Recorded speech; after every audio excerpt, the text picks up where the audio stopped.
G'day everyone, how you going? This is Dom Italiano, host of the Sustainable Creative Show. This is episode number 14 with Kat Leahy. Kat is a singer, drummer, songwriter. She has her own booking agency, The Booking Stable. She also is the band booker for the Drunken Poet in North Melbourne. She is in This Way North and in South Kimber and the Rolling Wheel. And she has also spent the last 2 years touring around the country, and during that time lived out of a campervan. So Kat absolutely embodies all of the things that make a sustainable creative, I guess. And so this conversation was really, really great. And incidentally, the second conversation I had in my little back room here, because she called in on the way back to Melbourne from the Queenscliff Music Festival. So thank you, Kat, for this conversation. I've known you for a long time, but it's the first time we get to have a chat like this, so I really appreciate it. If you're listening or watching this, thanks very much for sending me suggestions and volunteering to have a chat. I really appreciate it, and hopefully we got another 14 weeks ahead of us at least. So thanks for listening, and I'll speak to you soon. Cheers. Bye. Kat Leahy. Hey. Or Leahy. Leigh. Leigh? Yeah. Excellent. I didn't even say the second one correctly, did I? Leahy. Oh, it is. Yeah, Good. Leahy. Welcome to my house. Thanks for having This me. is the first sustainable creative at where I live. Cool. Yeah, so That's thanks for nice popping in. Nice to be here. Great. With where you live. Yeah. Like, I'm going to enjoy talking to you about life on the road, literally. Yeah, cool. Yeah, this is my, I call it the Lara library. Oh, yeah. Because there is a library in Lara, but I'm not sure if it's got as many books. Or do you have books from the Lara library that have not been returned? No. I have noticed. Have you been in a public library recently? Yeah, I actually spend a bit of time in libraries when we're on the road and need somewhere quiet to work. And it's quiet for you?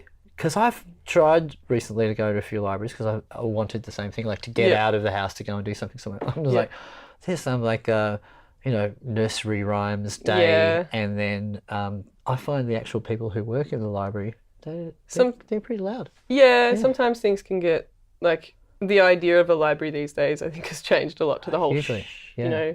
But I think it's cool, like, and your standards change. Like, I used to, when I first started working for myself full time, I worked from home, and I loved it because it was quiet. I can't work with music or distractions or whatever. I've got to have quiet to get my brain, everything in my brain out, you know? Yeah. But since living on the road, like, that's changed everything. So your tolerance for the noise floor is completely changed. My tolerance for lots of things has changed, which is good. I feel like it's... That's awesome, yeah. You know, because before, after I worked from home, I moved into an office for a few years because a friend was like, oh, I've got this great office, you should move in, it'll be great. And I was like, oh, but I hate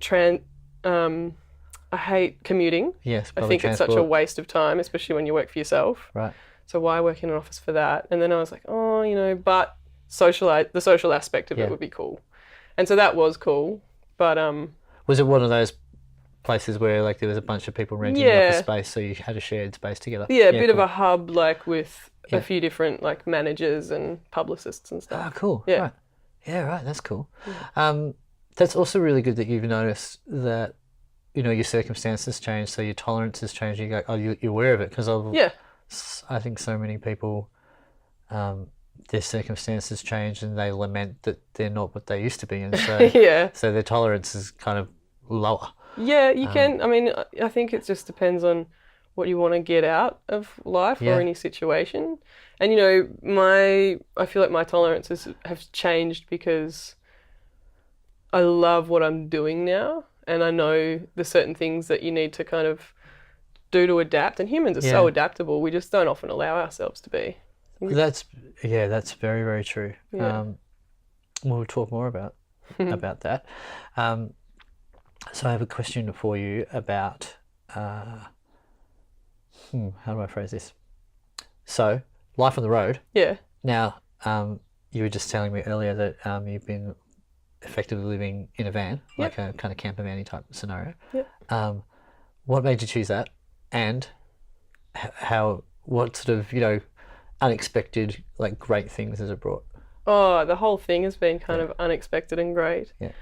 I think so. 2 years ago, my bandmate in This Way North, Leahy, and she decided that she wanted to give music a go full time, and I'm like always ready for that. So Yeah, cool.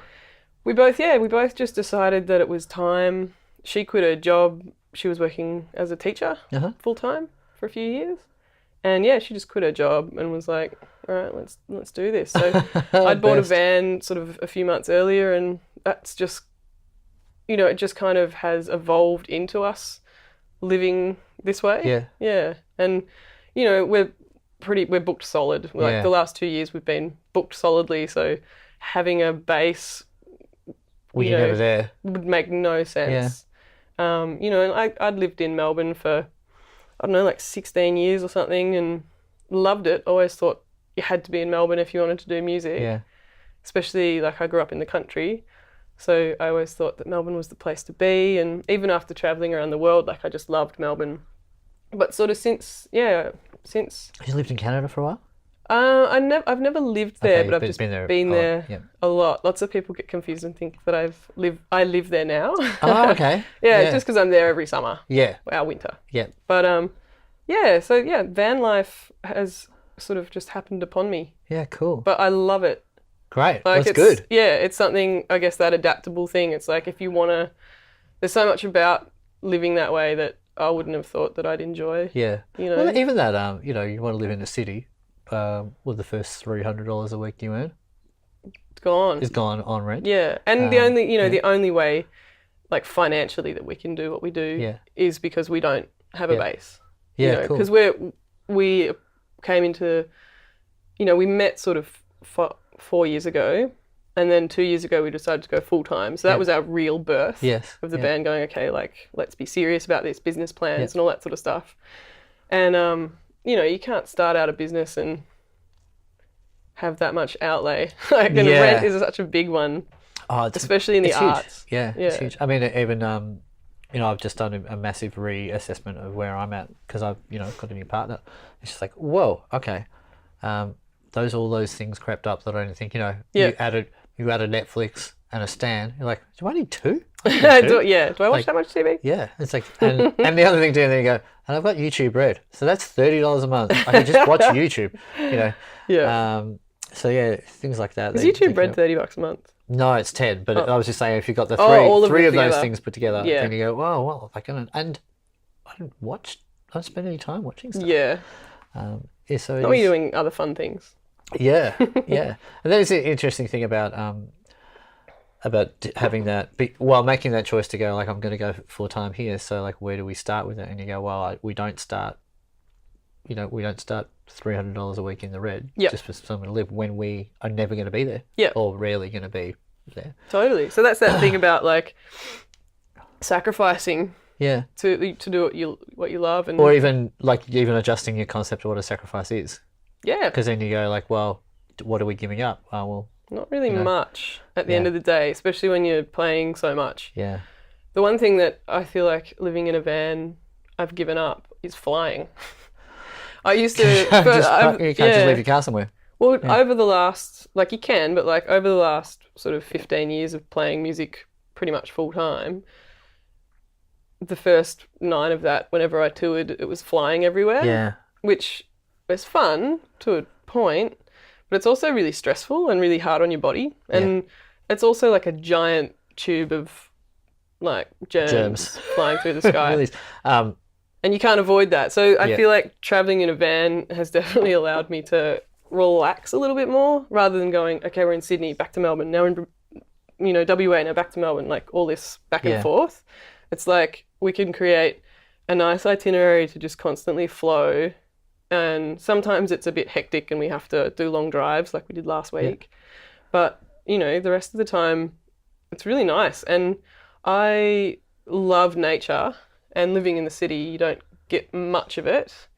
But living this way, sometimes when we get really lucky on a tour run and we have a few days off during the week, rather than being in a city and working or whatever, we can just go to a national park.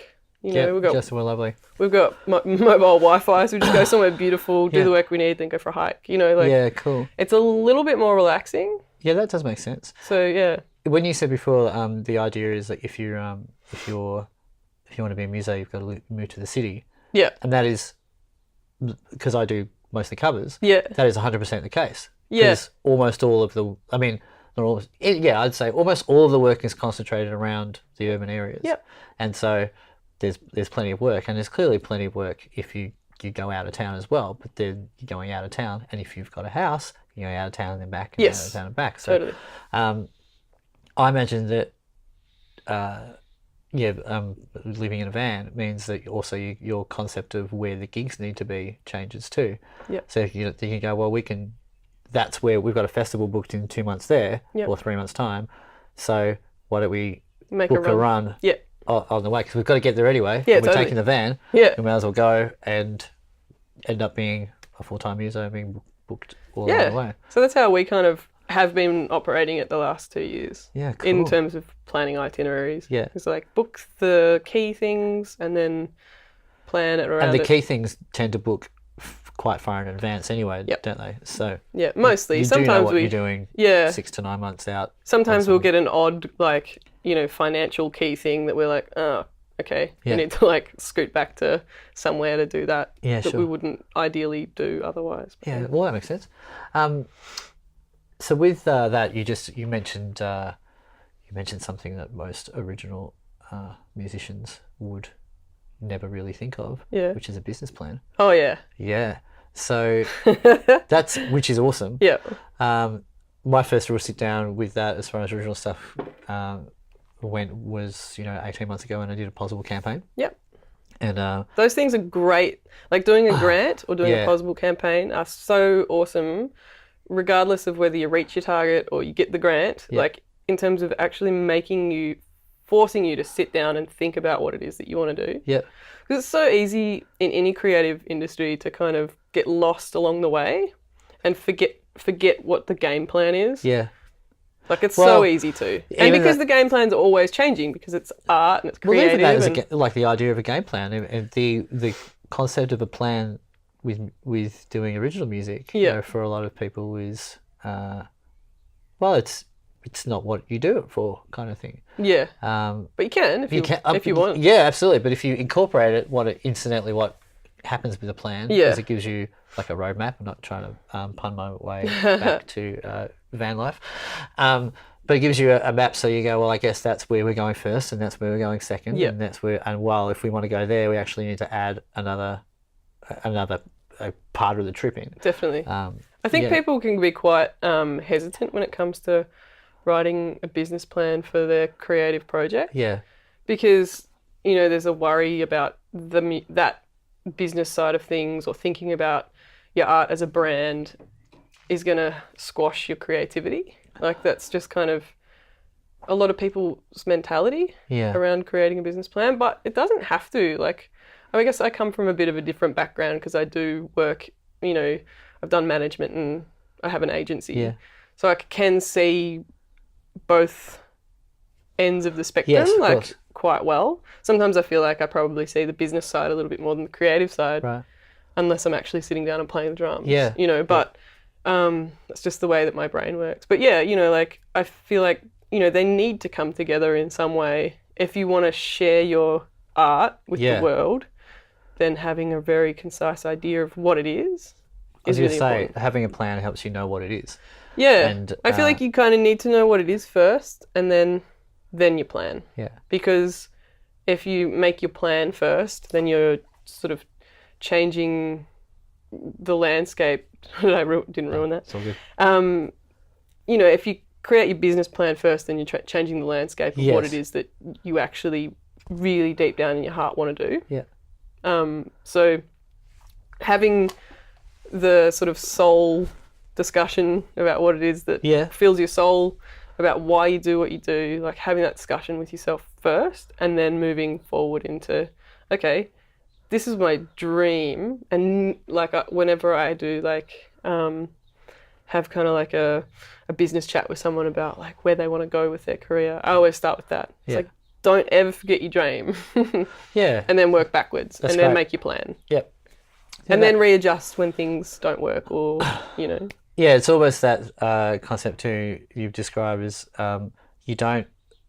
It doesn't work if you just throw a whole bunch of ingredients into a Yeah. tin and put it in the oven. Yeah. you have to know what you want the thing to look like At in the the end. end. So are you making a cake or are you making a roast? Yeah. Right. And if you're making a cake, do you want it to taste like a roast? Yeah. Like, if you actually know what you want to create, then go backwards and go, well, I will do these things, and I won't put the beef in with the eggs, the eggs and the flour. Yeah. Yeah. Because you're right, you can get super sidetracked. And You I get found- sidetracked, and yeah. also like if you do these kind of things early on, like I call it a mission statement. Like if you come up with a mission statement for what your art is, or how you want it to be perceived, or that whole thing as a package, like in a little paragraph, it makes making decisions, everyday decisions, way easier. I guess if you keep referring back to the mission statement and go, why are we doing this? If someone offers you a gig, like playing somewhere, you can decide whether or not that fits into the mold of what you actually want, rather than going, yeah, it's a gig, I'll just do it. Yeah, sure. It's like, well, do you want to be perceived playing a support slot for someone that doesn't really match your thing? Yeah. Is that going to help you or hinder you? Yeah. And if you have this nice little chunk of words that you can go, okay, read back, that's remember great. what you want. Because in the heat of the moment, making a decision can be really hard. Yeah. Especially when opportunities can be few and far between, or like every opportunity seems good. When you're a muso too, it's like, I get to play. Great, Yeah, I get to it's play. great All right. exposure. Yeah. Even, I mean, like, just on the other side of, I mean, there's your own music and then there's cover stuff, but even like this month has been the craziest month I've ever had. It's been the busiest music month ever. Yeah, and right. You get to that point where you go, I'm so in the zone of saying yes. Mm-hmm. Have I forgotten how to say no? Because I love playing. Like, do I have anything on? No, I don't. I love to play. And then you go, all right, I've done 17 days straight. Yep. And I'm exhausted. Mm-hmm. And I don't want to. Yeah. Like, I want to go and play, but I know I'm going to get there, and I'm tired. And wish you were sitting on the couch. Oh well, not even so much that, but I'm exhausted and I can feel it, and I know when I rock up to this thing that I'm not going to be at my best. Yep. And I might be at my best for what I can be at the time, but that, I want to be better than what I can be today. Totally. And so you need to factor in like, well, I'm going to take a day off. Like today's my day off in November. Yep. Like, and that's not a day off. Yeah. Well, I guess we're hanging out. But... No, I mean, like, as far as like, I'm not singing today. Yeah. Okay. And as we kind of joked before about like somehow I became a singer, right? And so like I know how to look after it, and it's pretty robust. But people will ask me to sing, Living on a Prayer, and that's hard. Yeah. That's hard 40 times in a month. Totally. Yeah. John Bon Jovi doesn't do it that many times a month. Probably not these days. He certainly doesn't do it in the original key anymore. Yeah. No, has he dropped a few? Oh, yeah. Yeah, right. But we all have. That's right.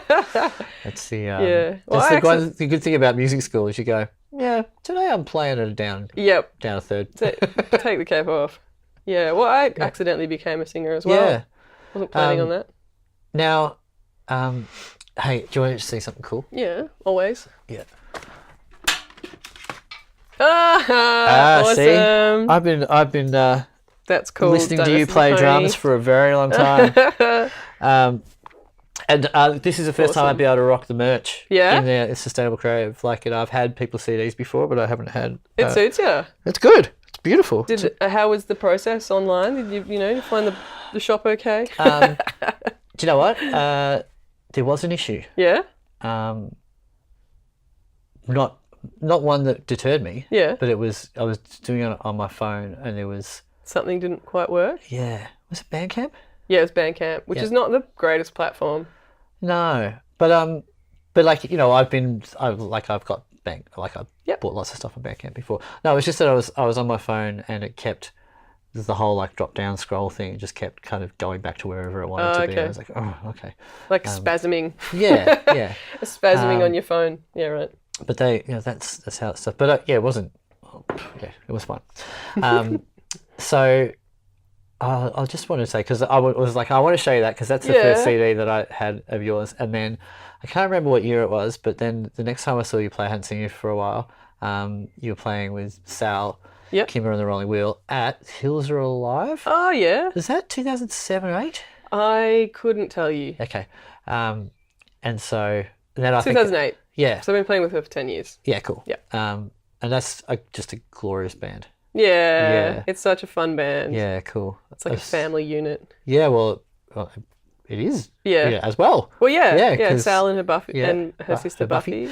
And so, it's what I love is I was actually talking to someone the other day. So, a band that we were doing in 2002 and 3, getting back together for a gig, cool. like 14 years after we played together. Yeah. And we were talking about it's really nice that people that you've known for a long time are still playing. Yes. There's so many people who went to music school, off doing other things. Well, they just don't, they've sold their drum kit or they don't play anymore. Yeah. Because of life. Yep. And we all still play, and so that's really cool. And obviously you're a full-time musician as well. Yeah.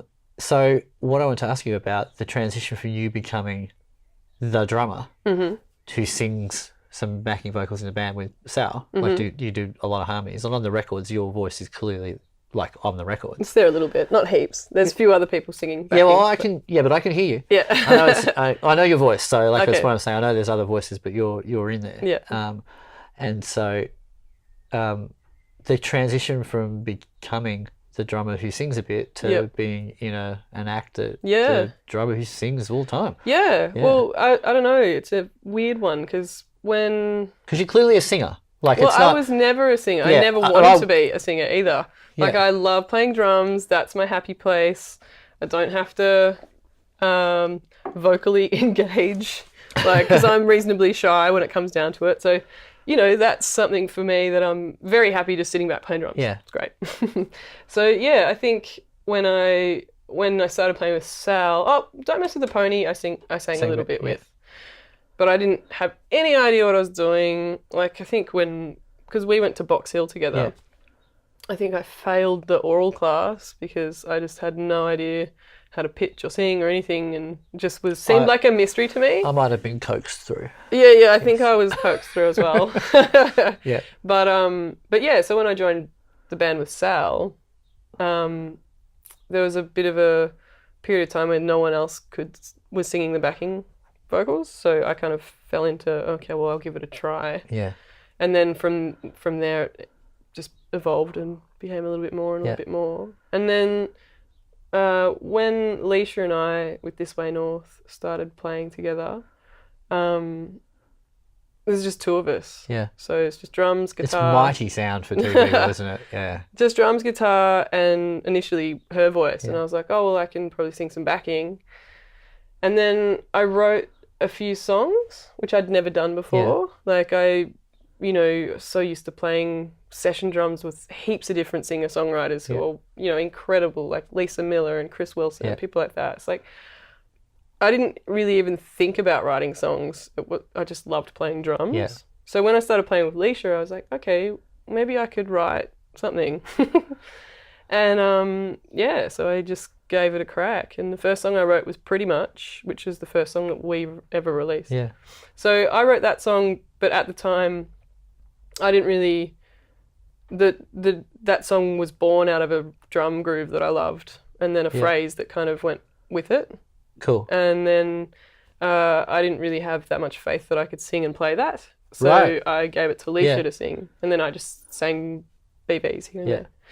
And that happens to me all the time. This riff I wrote, it's great. Yeah. It's now the intro riff, and I need something else to sing over it because I cannot sing and play over it. Yeah. Yeah. Yeah, totally get it. Yeah, so then from that point, I was just like, okay, well, now I'm writing. That's kind of fun. And then I just kind of wrote a few more songs, and it worked vocally, so I just kind of went with it. Yeah. And now I'm sing probably like 4 songs a set, a few covers when we do some fun covers here and there. And that's cool. It's interesting. I always wanted to... when I was younger, I wanted to be the guitar player who kind of sang, with the harmonies and stuff. Yeah. And next year will be 20 years since the first CD, like I did. Okay. Yeah. And that was very much I keep meeting these these singers who were just a little bit loopy, like a little bit like a little bit rock starry, and I was pretty kind of down to earth, and it was really hard to get them in the same place at the same time. So I kind of it was effectively 2 demos together to try and find people to do some writing with, and then I found some people. I joined a band, which is the one that's going to do this gig at Chapel Off Chapel in January. But then after a while, I was like, so I wrote songs for those guys to sing, and because they're amazing. And after a while, I was like, I actually want to write as a band, and they didn't feel as strongly about it because they were writers as well. Yeah. And so I ended up continuing to write myself, and I was like, well, I don't want to write as a band, and these are not really band songs; they're pretty chill. So then I did another CD. I was like, somehow I've become a singer. Yeah. And because I want to play, because I love playing. Yep. And nowadays, like I don't do gigs where I sing. Yeah, you just fall. It's amazing how you fall into that, and that's that adaptability thing. Too. Yeah. It's like regardless of the fact that you didn't think you'd do that. Like I often think about, I've been playing drums for like 23 years or something, and that's just my passion, and I love it. Adding in the vocal element is like a whole new world. Yeah. And it's awesome. I mean, music is awesome for that in the first place, in that like it's constantly teaching you things and you're constantly growing. Yes. Like when, I think one of the reasons I didn't write music before was because I play drums. Cool. So, like there's not I can play a little bit of ukulele if I want some chords. Yeah.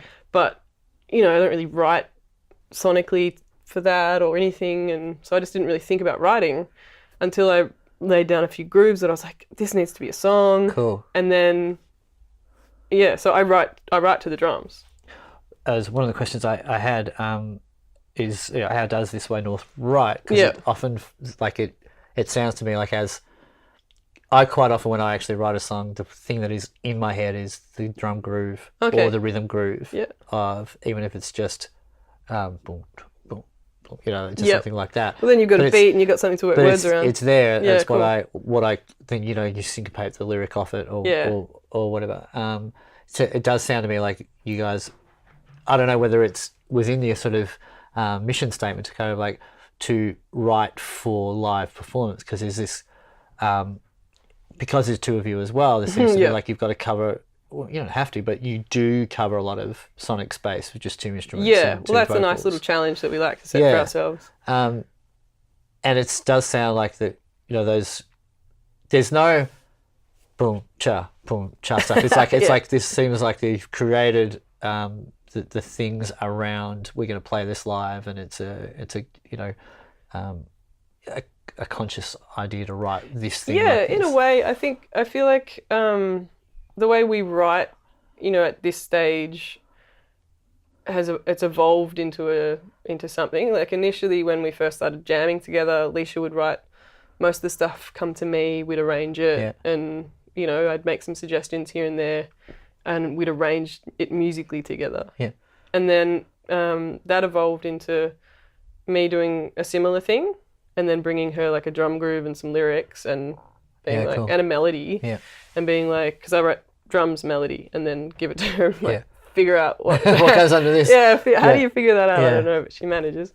And then, then we sort of have written a few songs together, like lyrically, like we went and did some songwriting one weekend on a train carriage, which was really cute. Awesome. And we just we got a bit stuck, and I was like, all right.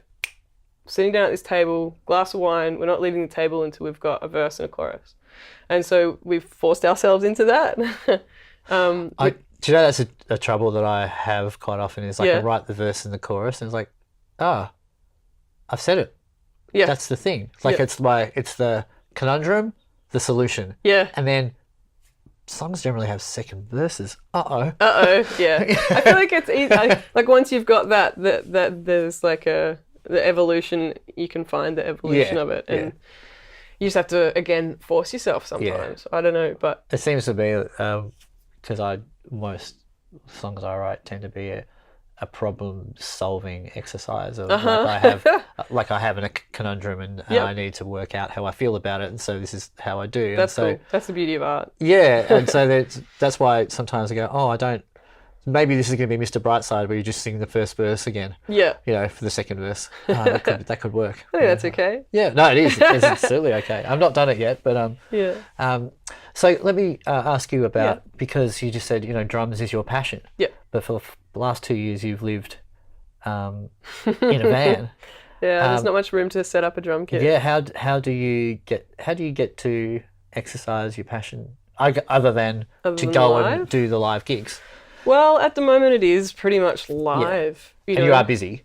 Yeah. So we play. I mean, last year we played over 120 shows. This year, I don't know what we're up to, but I haven't done the math. But we're probably about the same. Yeah, cool. So we're playing sort of on average 3 times a week. Some weeks it's more, some weeks it's less. You know, and it balances out. But yeah, so mostly just live. Yeah. At the moment, which is frustrating me. I want to be able to sort of sit down and play kit in my spare time and like learn and evolve and grow as a drummer. But to be honest, probably the last 10 years, I haven't played much other than live and rehearsing. I completely understand. Yeah. But, you know, every now and then, say like a few weeks ago, we were in one place for a week and I was like setting up the drums and I just like do it, you know, because that's all I want to do. Yeah, because there is that element particularly with writing as well, where so much of your ideas just come from just playing around with your instrument. Yeah. And discovering, it's like, I'm doing that for you. You know, like, that does that, and I go, oh, that's cool. I should work with that. But I mean, my EP that I crowdfunded, almost all that stuff, the way I write is I press record and I play. Mm-hmm. And whatever comes out. That's cool. And then, I've never done it that way. That sounds fun. Then, and often that is, I'm grabbing moments in time where I'm like, I just want to just play something right now. And I learnt, 20 years ago when mini disc came out. Yeah. Like, if you have something there and you press record, it is different. The way you play is different from if you're just sitting on the couch. Definitely. Which is interesting as well, like a conversation that you have with someone when you put a microphone on a camera. Yeah, it completely changes. It really does. Yeah. The focus is just, it's not massive, but it's enough for you to appreciate that you wouldn't have that version of that conversation any other way. Yeah. And that version of playing around on your guitar, you don't have it if you're just playing around. Definitely. But if you press record, you know, maybe something happens. And all of my songs have been born from accidentally playing something that piqued my interest. Yep. And then I might have, if there was a lyric, most of my lyrics never come out, they're just garble, and then one word comes out. And that's your trigger. Yeah, I have a song called Ocean Liner, where Ocean Liner does not appear in the song. Yeah. But when I originally made up the idea, the word Ocean Liner came out. Yeah, right. And so I think that when I actually wrote the song, one-liners was the lyric ended up being, "You've had enough of those same one-liners." Yeah. So, but originally it was Ocean Liners. That's cool. That's cool how things evolve, and I think that like recorded music is amazing and such a different beast to live. I love recording. It's one of my favorite things to do. Like, obviously I love playing live, but just being in a studio, being creative in a studio, being able to like try, you know, if it's a really comfortable place, being free to create and stuff while you're in the studio. Doing session work is a little harder because you're like on someone else's time and you're free to create, but you're also kind of still it's still their thing. But if you can keep as much of that freedom with you, you're gonna get something cool. Can I ask you about sort of tying that in about, you know, performing live and touring? I know that you also book the venue, the Drunken Poet, in North Melbourne, and awesome that you're able to do that with van life as well.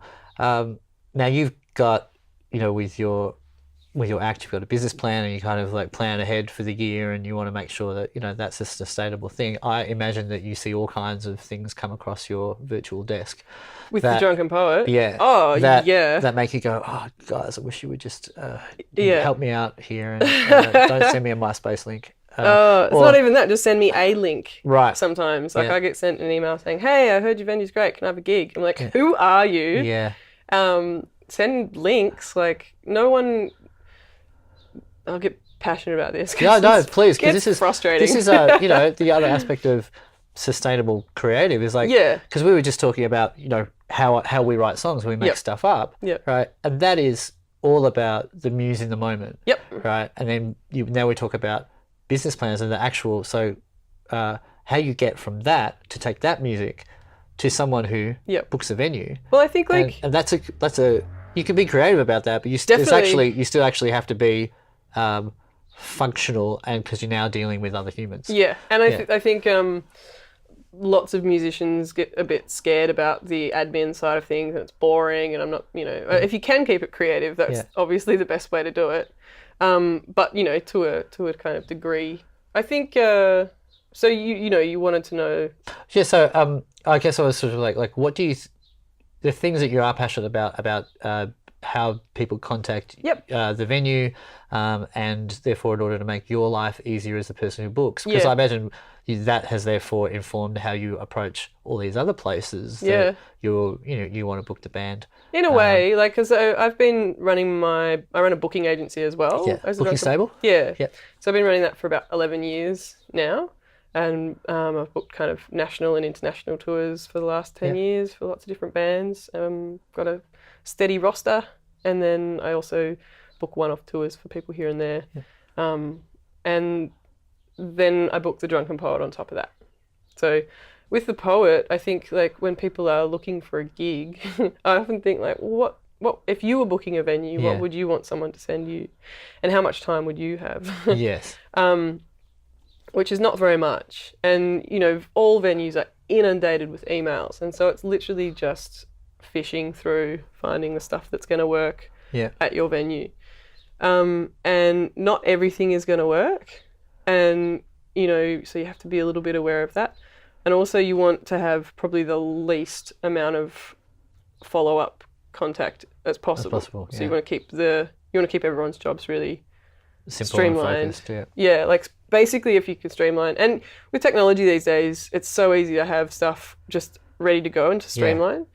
So when basically the ideal scenario is if someone wants a gig, they send me a really short email that just says, hey, I want to play at your venue because is always nice, or like, because sometimes it's because a friend of mine plays there and he suggested it, or, you know, because that can often help inform my decisions. Yeah, of course. Yeah. Because if I'm like, oh, well, depends which friend. Yeah, exactly. I really respect their taste, and that's cool. And then so, you know, a little bit of a reference, and then from there, you know, just making sure you've got a short bio and a bunch of links, and those links are the most important thing.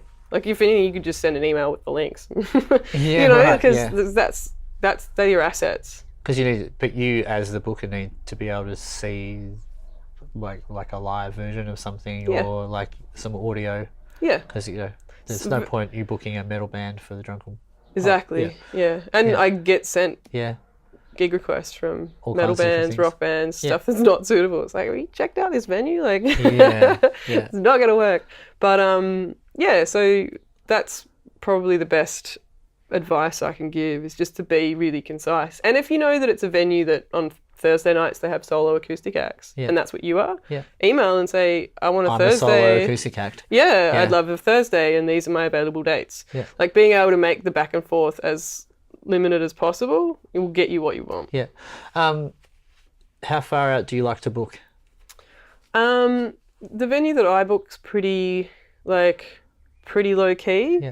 So I book sort of 3 months in advance. That's still, you know, it's still a long way out for some people in their idea of like, I guess so. Like today I had some emails, people asking for gigs early December. It's like, that's next week. I know.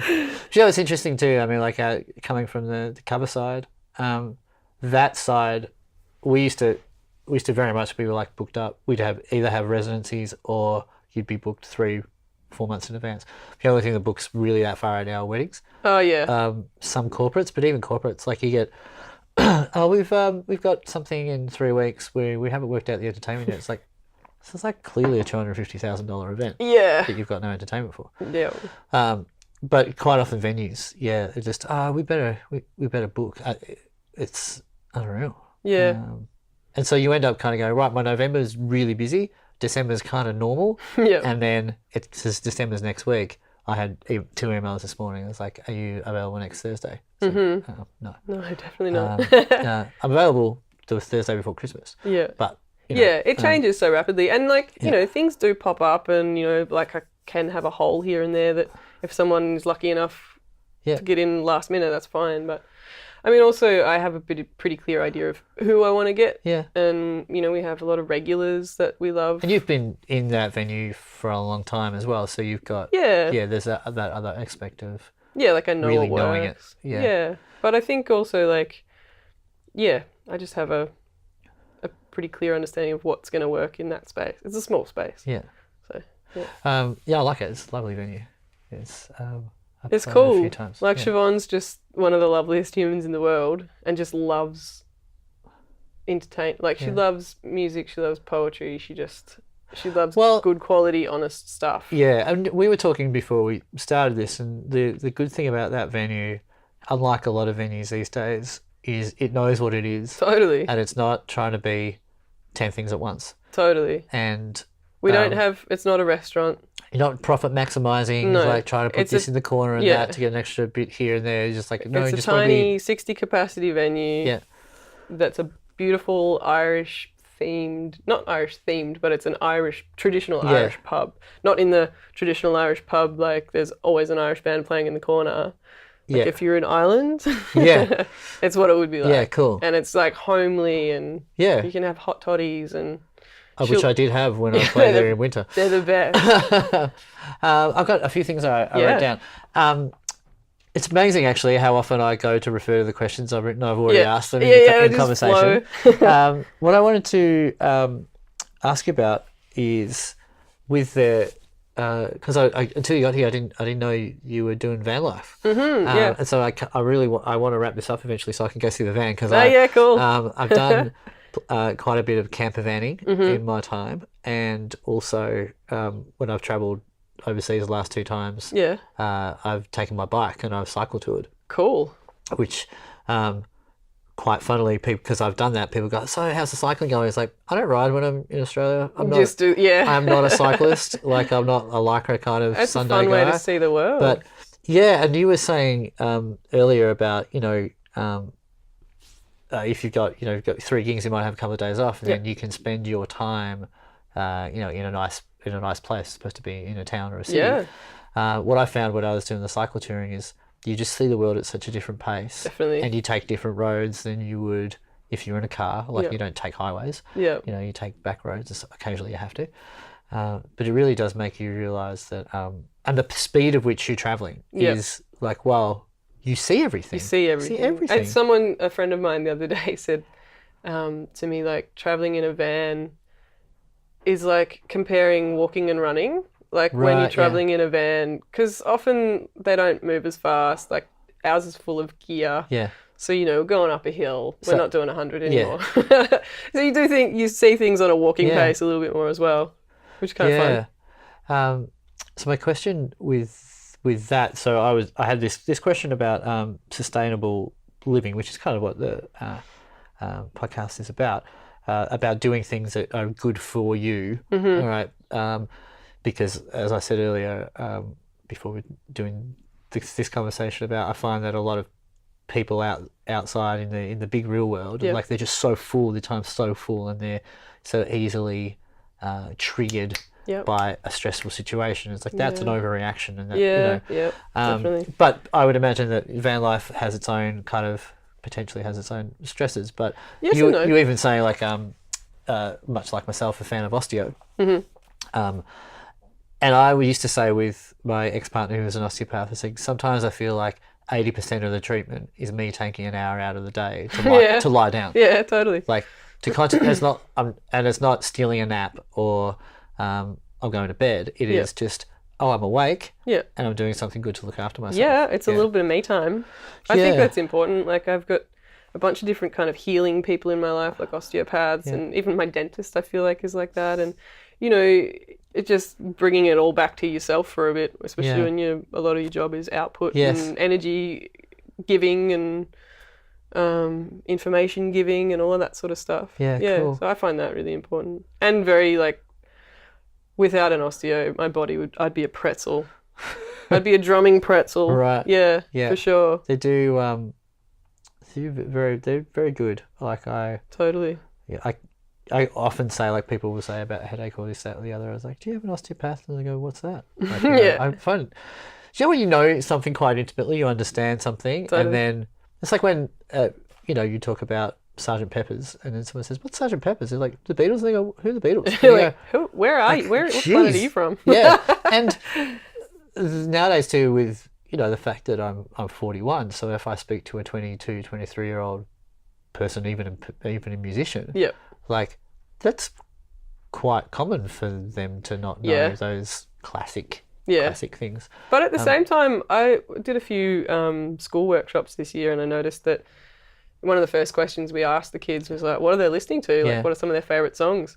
And we were expecting, like, lots of young stuff, like new music, and that it was so broad. Like, some were really into, like, Queen, and this is even before the movie came out recently, but, like, it's just some really broad stuff. Like, one kid was like, my favourite song ever is Bohemian Rhapsody. It's like, you're cool. You're not alone there, dude. I know. Yeah. It's funny, actually. I haven't been a guitar teacher for a while, but I was stunned that when I was full-time guitar teaching, all the kids just wanted to learn the same stuff that I was learning when I was learning to play guitar. I was like, yep, Sweet Child of Mine, Iron Maiden, like, Pantera, like, like all the same guitar things. Because, like, I remember even when I was sort of 14 years old, the guitarist from Extreme, he said, well, we have to kind of resign ourselves to the fact that Led Zeppelin wrote every great riff you could possibly write, and that anything we come up with is just going to be compared to or derived from like that. And you're like, yeah, it's probably a good point. Let me just have a look at my notes. Have I got anything else for you? You've already done it. How much sitting down and planning do you do, like 12 months ahead of time? A lot. You pretty much answered that. We could talk about that all day, though, because that's an important one. I like to kind of, Leisha and I, like, 2 years ago, we sat down and we were like, okay, where do we want to be in 3 years' time? Yeah. And the interesting thing is, as of pretty much today, a lot of those things that we put in have happened. Yeah. Even like earlier than you planned for? Almost to the day. Wow. Because one of our things was like, I like to really, really make measurable goals when I do business plans and goal setting. Ones that you're like, okay, I want to be able to play at this festival. I want to play a sold-out gig, I want to do those things. And so they're really measurable so you can work towards them. Yeah. It's like, if you really want to play Queenscliff Music Festival, like, what are all the things you need to do to make that happen? What are all the things you need to do? How much time do you have? Well, because you played over the weekend. Yeah, we just played it. And that was one of our kind of goals for this year 2 years ago. We were like, we wanted to play Mullumbimby Music Festival and Queenscliff. They were kind of like on our list of things. And we just did those two. Great. So, a lot of those are relationship-based things, like knowing the festivals, knowing people. Like, obviously, I have a slight advantage being a booking agent, so I do know them anyway. Yeah. But that doesn't mean that they're going to like my music. Yeah, well, that's that's really important, isn't it? Because you're like, you're great, and the stuff you've done before is great. Totally. And I love what you do, but it's not right for this. Exactly. Thing. And, like, having the awareness of that is really important. As a booking agent, the reason I started my agency was because I had all these incredible friends who were great musicians, but just could not organise a piss up in a brewery. And it's like, it's not that hard, but some people's brains just can't do it. Yeah. So that's why I started doing what I do. And during that whole process, I've really learnt to remove, like, how important it is to remove yourself and your emotions and your ego. Wow, yeah. From the reality of what's going to happen in the world. And knowing that, like, okay, so I really want to play at Laneway Festival or something. It's like, well, what are the things that you can do to edge your music into that reality? Yeah.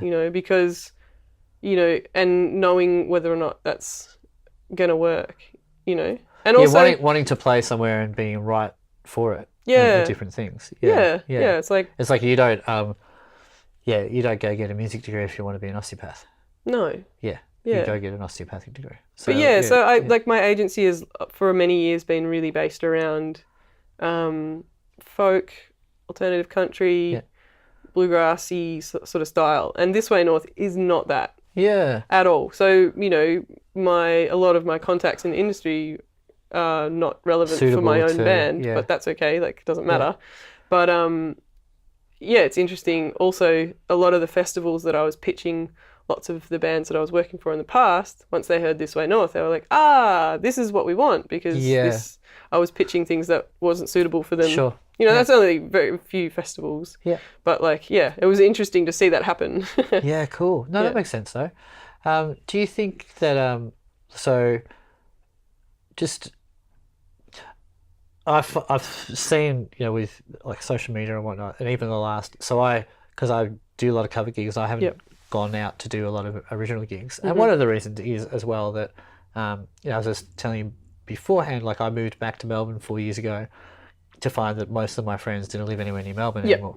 So if I do a gig in the city, in Melbourne, right, everyone is coming 40 minutes to an hour to come and see the gig. So it's certainly not convenient for anyone to come and see me play.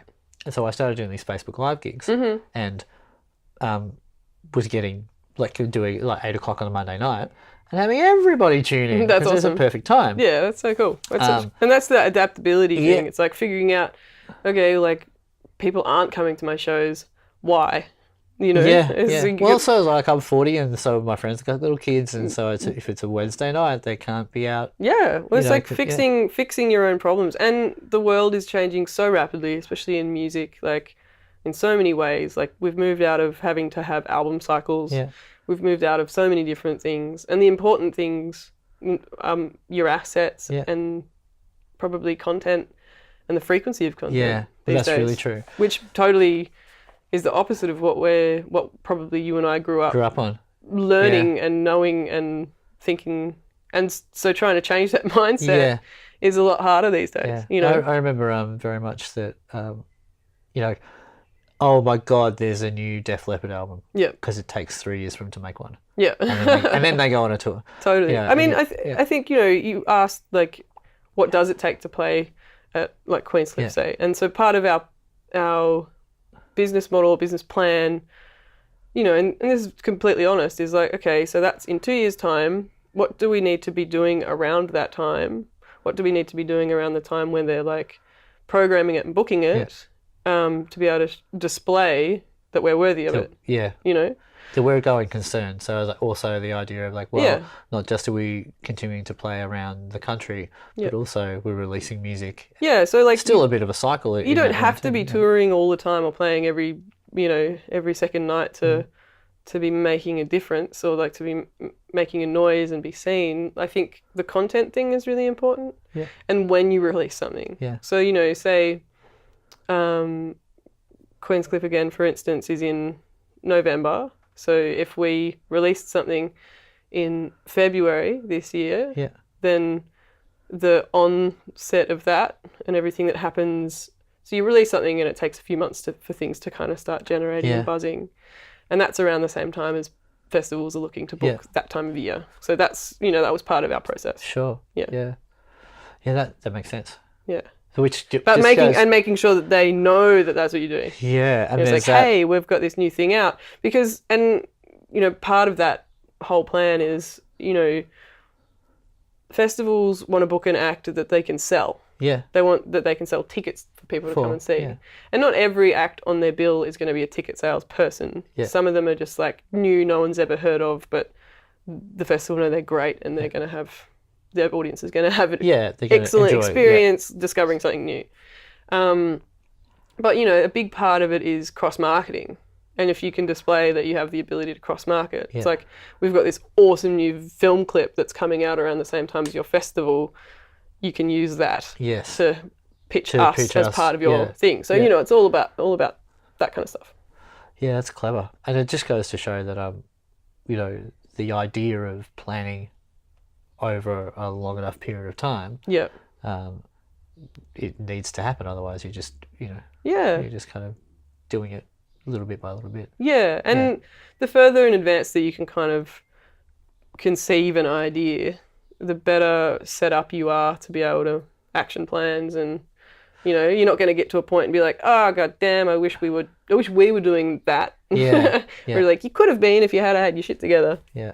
The further ahead you can see. You know how I said about 50 minutes odd in these conversations, always some gem comes up, and that just like stunts my brain. I was like, yeah, that's good. That's good. Nice. I'm glad we got there. No, it really does. It really does happen. Sometimes if you keep going, like the second gem comes and then I get floored. I was like, I can't talk anymore. But I realise you've got to go because I'm also looking at time. It's 4:40, and you've got to get to the other side of Melbourne to a place that you don't live at. Yep. That's true. In the place that you live in.